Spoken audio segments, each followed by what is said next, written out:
Dmitry Vasilyevich, regarding the main priority of the Russian army, we heard that it is the Donetsk region. It's important for everyone watching to understand this. And I want to highlight one more point with you. Now that the war has started in the Middle East, it's very important not to forget that the Ukrainian armed forces are operating very successfully, not only on their own territory, but also in the temporarily occupied Crimea. Here you go.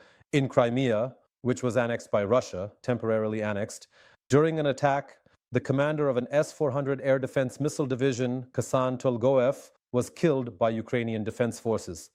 What can you say about the recent period in general? What successes have the Ukrainian armed forces achieved in Crimea? And what are our prospects at the moment as of the beginning of 2026? There is ongoing systematic work to deplete the enemy's air and missile defense systems. In other words, the process of eliminating the active protection of strategic military and logistical facilities in the temporarily occupied territory of Crimea is underway. The latest successes of the Ukrainian Defense Forces. These are strikes accordingly on the S-300 and S-400 surface-to-air missile systems, and most importantly on the radar complexes of these surface-to-air missile systems. This is quite remarkable.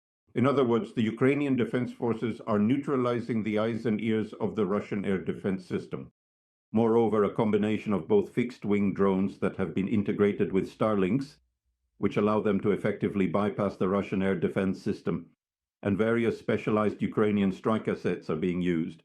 We are talking about strikes using Ukrainian, both ballistic and accordingly cruise missiles. The main strikes are being carried out on the deployment points of the Russian aerospace forces, specifically targeting the active airfields, Saki, Jankoy, Belbek.